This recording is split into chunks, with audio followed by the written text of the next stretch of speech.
Hi friends, welcome to my channel Karthik Telugu news.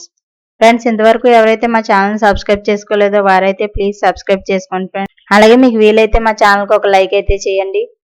ఇక వివరాల్లోకి వెళ్ళినట్లయితే రేషన్ సరుకుల గురించి ఒక ఇంపార్టెంట్ అప్డేట్ న్యూస్ అయితే రావడం జరిగింది. దీని గురించి మరిన్ని విషయాలు ఈ వీడియోలో తెలుసుకుందాం. చౌక ధరల దుకాణాల ద్వారా నిత్యావసర సరుకుల పంపిణీలో ముఖ్యమంత్రి చంద్రబాబు నాయుడు, ఉప ముఖ్యమంత్రి పవన్ కళ్యాణ్ సారథ్యంలో రాష్ట్రంలో అధికారంలో ఉన్న తెలుగుదేశం, జనసేన, భారతీయ జనతా పార్టీ సంకీర్ణ కూటమి ప్రభుత్వం భారీ మార్పులకు శ్రీకారం చుట్టింది. ఇకపై నెలలో 15 రోజుల పాటు ఈ నిత్యావసర సరుకులను రేషన్ కార్డుదారులకు అందజేయనుంది. ఈ 15 రోజుల పాటు కూడా 2 పూట్ల పంపిణీ ఉంటుంది. ఈ మేరకు ప్రజా పంపిణీ వ్యవస్థలో మార్పులు చేర్పులను చేపట్టింది. ఈ నెల నుంచే ఇవి అమల్లోకి రానున్నాయి.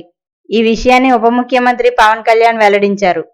పేదలకు అందించే రేషన్ సరుకుల చౌక ధరల దుకాణాలు గత వైఎస్ఆర్ కాంగ్రెస్ పార్టీ ప్రభుత్వంలో మూసివేతకు గురయ్యాయని ఆరోపించారు.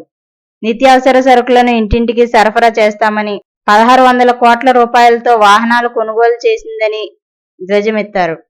ఆయా వాహనాల ద్వారా ఇంటింటికి సరుకులను ఇవ్వడం మానేసి నెలలో 1-2 రోజులు మాత్రమే జంక్షన్లలో వాహనం నిలిపి ఇవ్వడం వల్ల ఎంతో మంది పేదలు ఇబ్బందులు పడ్డారని విమర్శించారు. ఆ వాహనం ఎప్పుడు వస్తుందో తెలియక రోజువారీ పనులు మానుకొని చిరుద్యోగాలకి సెలవు పెట్టుకోవాల్సి వచ్చేదని పేర్కొన్నారు. కార్డుదారులకు అందజేయకుండా మిగిలిపోయిన రేషన్ బియ్యం, ఇతర నిత్యావసర సరుకులను అక్రమంగా తరలిస్తున్నారని, ఆ విషయంపై తమ కూటమి ప్రభుత్వం పూర్తి స్థాయిలో విచారణ జరిపిందని, వేలాది టన్నుల అక్రమ బియ్యాన్ని కాకినాడ, విశాఖ పోర్టుల్లో పట్టుకుందని పవన్ కళ్యాణ్ గుర్తు చేశారు. వీటిని అరికట్టడానికి ప్రతి పేద కుటుంబానికి రేషన్ సరుకులు అందించడానికి కొత్త ప్రక్రియను ప్రారంభించనున్నట్లు పవన్ కళ్యాణ్ తెలిపారు.